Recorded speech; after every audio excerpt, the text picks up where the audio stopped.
Hi friends, I'm Suzanne and I just want to say welcome to my channel, and I'm really happy that you are here with me today. I have a very special topic I want to talk about today, actually something very deeply personal and amazing and happy and tragic all at the same time.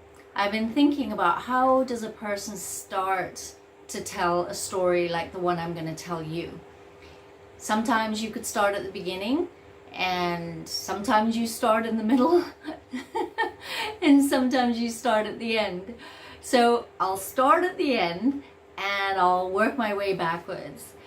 In other videos I've actually referred to the fact that our grandson lives with us, and I want to talk about how that came to be, because that was an amazing thing that happened that ended up bringing us into our home. Well, in 2001, my husband and I had been married now for 6 years. When we first met, we are a blended family, and when we first met, we did not want to have any more children. I had one and he had two. And I was quite happy to hear about this. This man did not want to have any more children. I'm incapable of having more kids, so that suited me just fine. So I had the mindset that there were no more children in my future, and I was super happy with this. It suited me just fine. Anyway, in 2001, I had a dream. I had a dream that was so real and so captivated my attention that I told my husband about it. I told 2 friends, and I wrote about it in my journal. In this dream, I saw this little boy standing at the kitchen counter. He had straight black hair. He looked native, as in an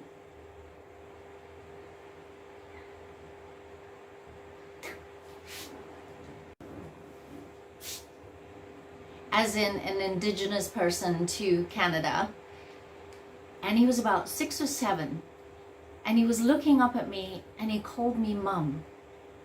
And this just blew me out of the water, and it so impacted me that from that moment on, all I wanted was another child. I would talk to my husband about having another child. I said maybe we should adopt, maybe we should look into getting a child from another country.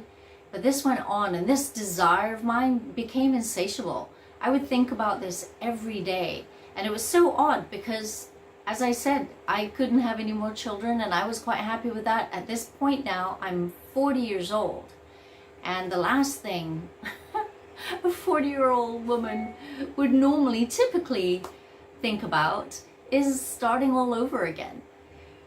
But I was stuck with this dream, and this dream left such an imprint and an impact on me. It changed my desires. Now, at the time, I was working in a hair salon. At the time, I was a hairstylist, and I was also studying, getting my degree in university. And then bang, this happens, like totally out of the blue, really totally out of the blue.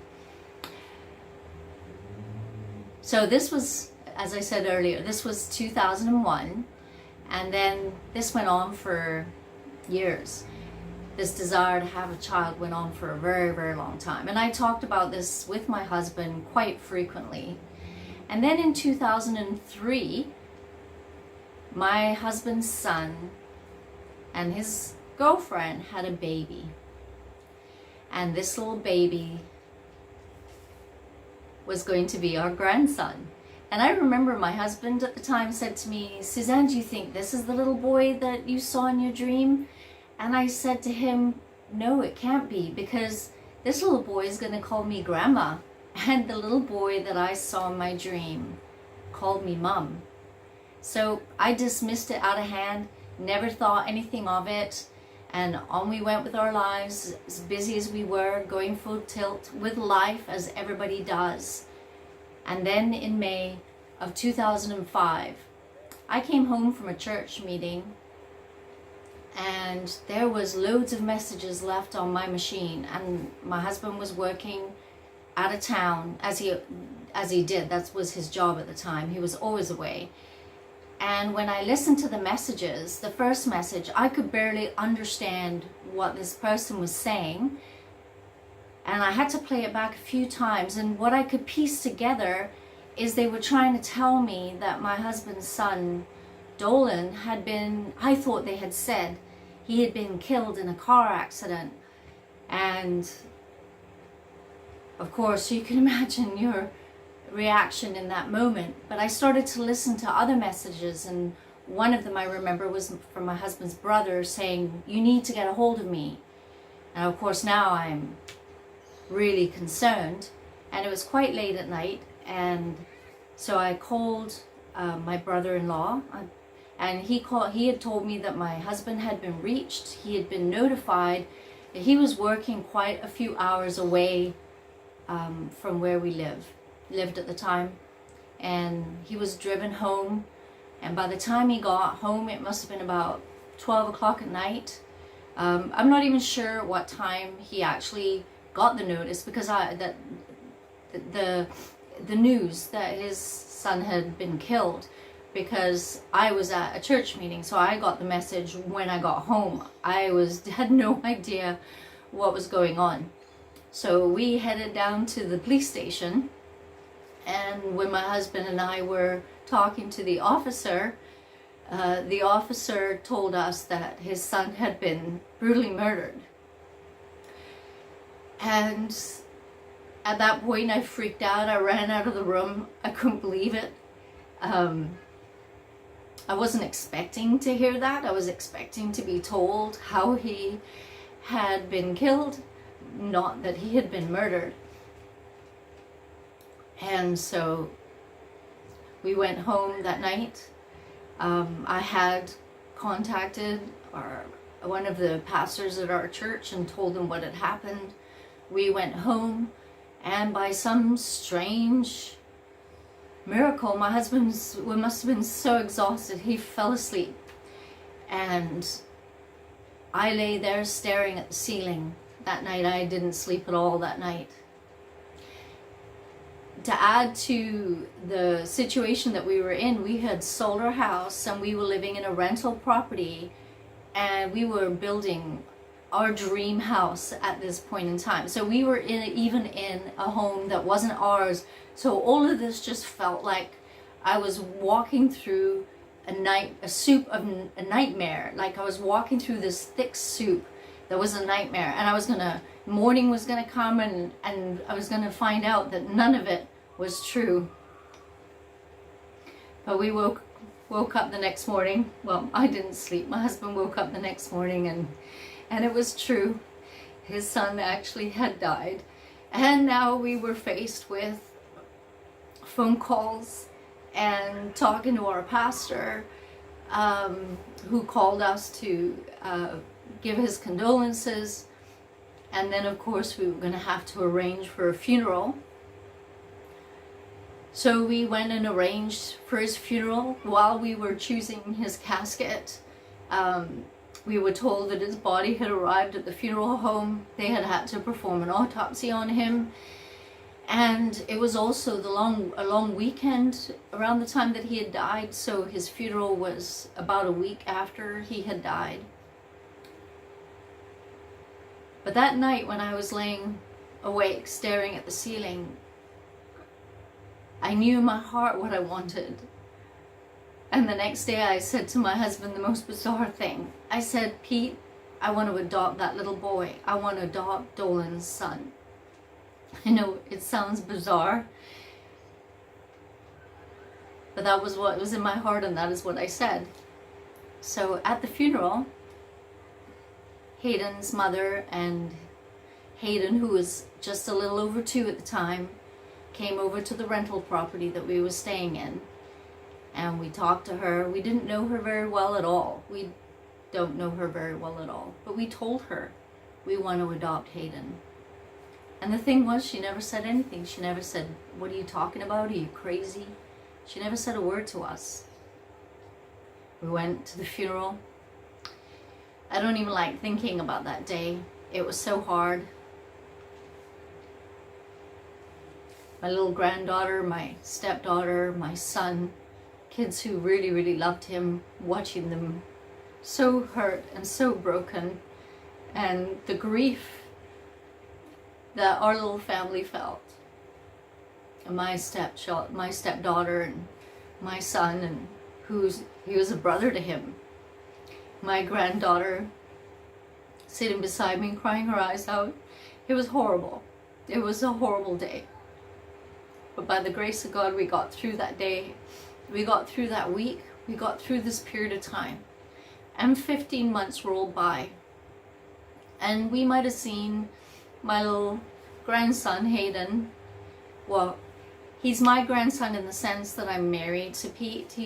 But he is actually my step-grandson, if there is such a thing.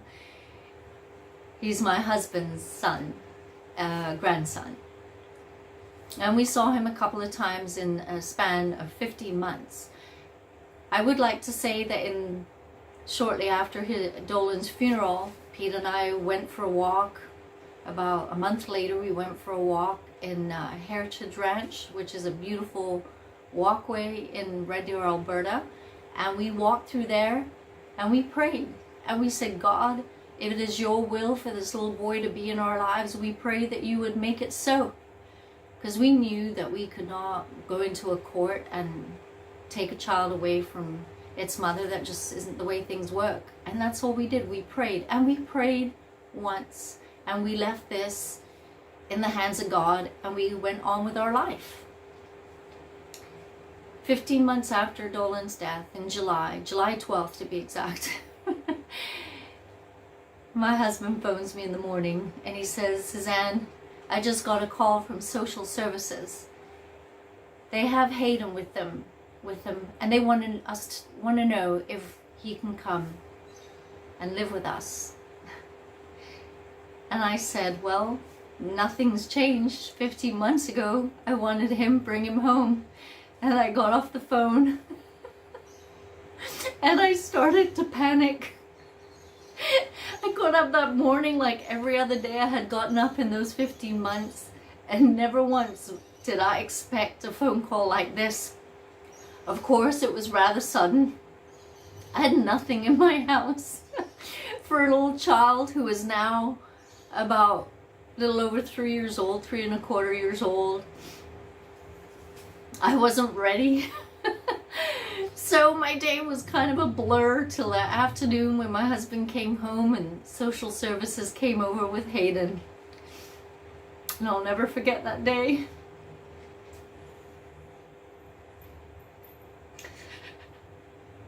That precious little boy, he came to us with the clothes on his back. Oh. He came to us with the clothes on his back and a little plastic car toy. And when social services met us, they said that they were going to do everything possible to make sure that we could keep him. And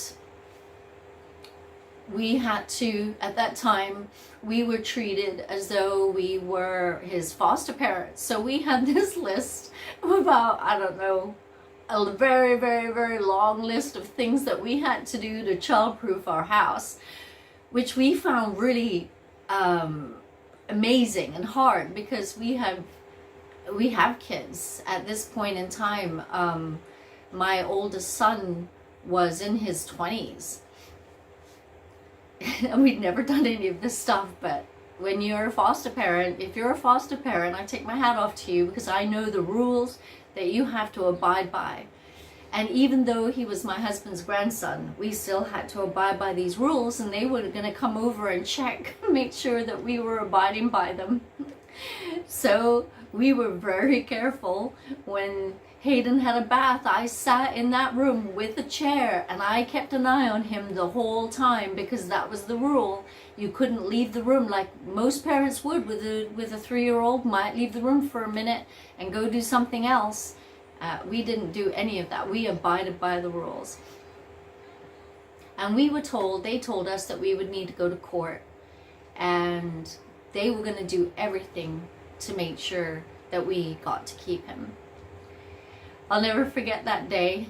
We made hamburgers that day, and that little boy ate a hamburger about this size and a big pickle, a huge pickle.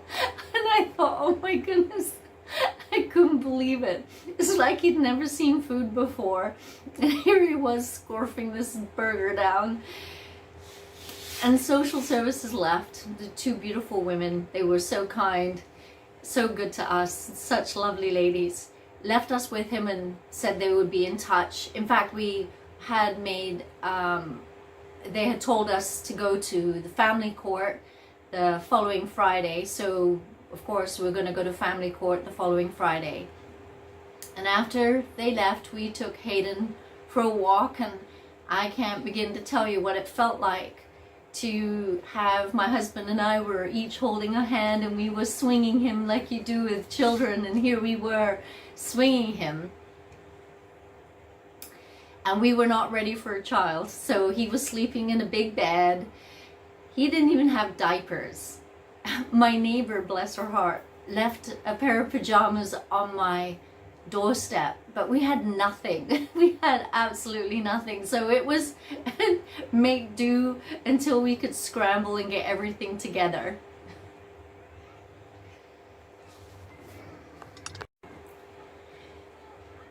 So when Friday rolled around, we went to family court, and I got to sit there and see what happens in family court with just some of the most tragic things that I got to sit there and listen to, and our case was going to be dealt with last.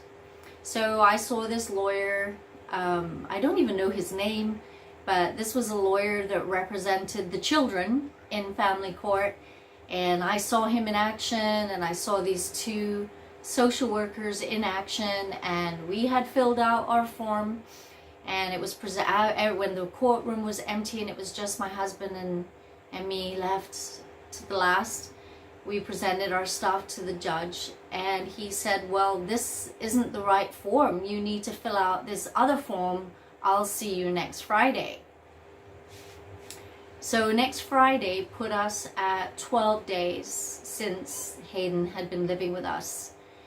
And I gotta tell you, those 12 days were so hard. I was so afraid that someone was going to come and take Hayden back, that someone was going to change their mind or whatever, and that we were going to lose him.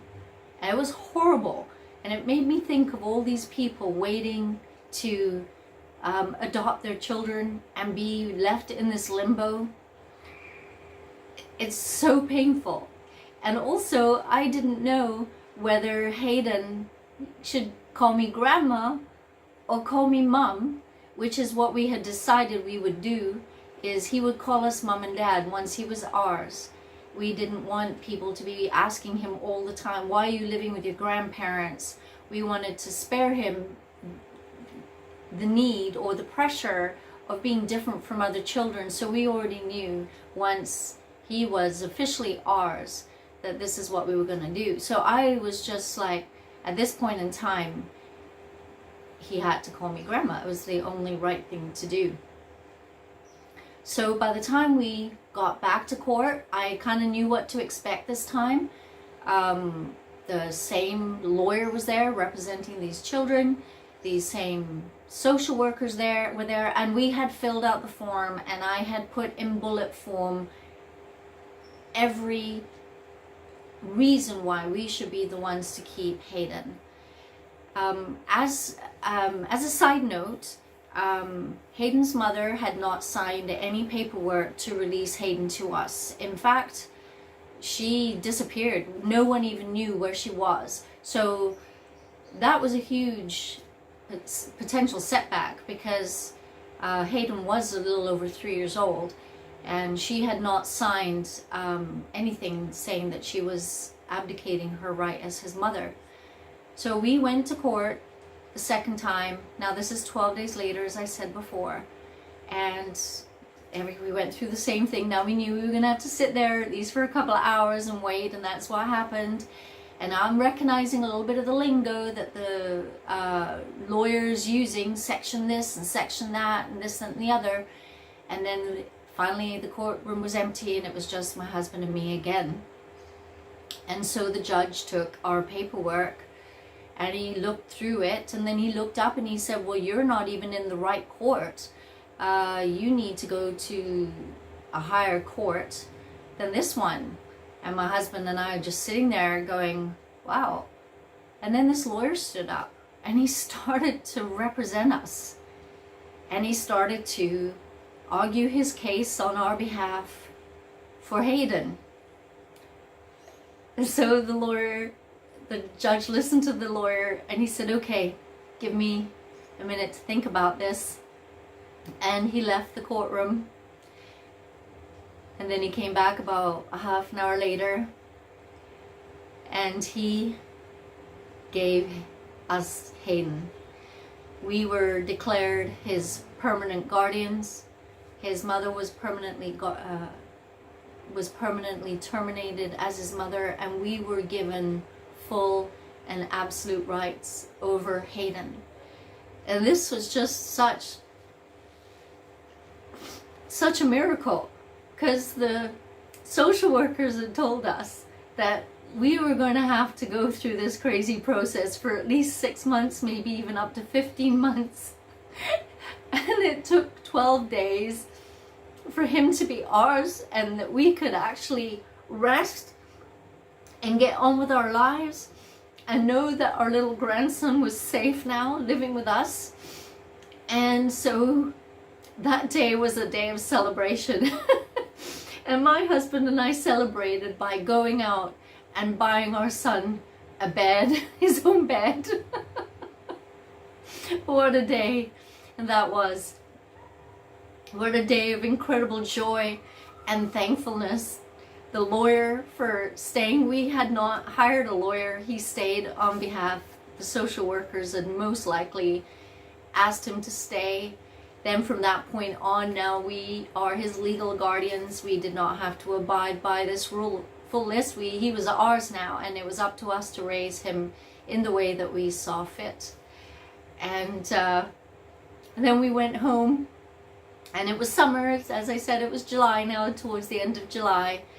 And at this point we were in our new home, and it was a difficult place to live after losing a child. You know, building a house ought to be a happy time.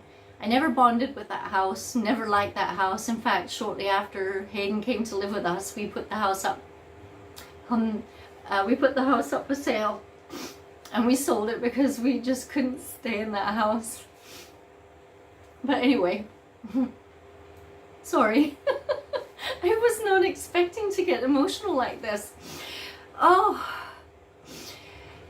And then I went to the beach with a girlfriend of mine and Hayden, and she said, remember back in 2001, this is 2006 now, when you told me about the dream you had about this little boy, little native boy, looking up at you and calling you mum. And I had completely forgotten about the dream. I don't know how I could have forgotten, but I had. And I thought, oh my goodness, oh my goodness. And that afternoon I went home and I said to my husband, I said the dream was fulfilled. 5 years later, our little son is from the Cree tribe. And so he looks native. He looks exactly like that little boy that I saw in my dream. I could not believe it. And I often think, you know, like, the Lord, I'm a Christian, I've told you that in other videos. The Lord knew I was not wanting to, I did not want to be a mom anymore, and I was quite happy not being a mom, and He knew He needed to give me a dream and put it in my heart that when Hayden came along, that my heart would be wide open and that I would take him and raise him as my own. So when Caden came to live with us, what a delight, what a joy it's been. He's 19 now, so he's been with us for 13 years. It's been such a joy. And when he was little, I would say to him, Hayden, you're so special. Because most children are born in their mummy's tummies. But you were born in my heart. And that's how you'll always know that you were always wanted. So there's my story about how our grandson came to live with us. How God gave me a dream with the intentions of fulfilling that dream.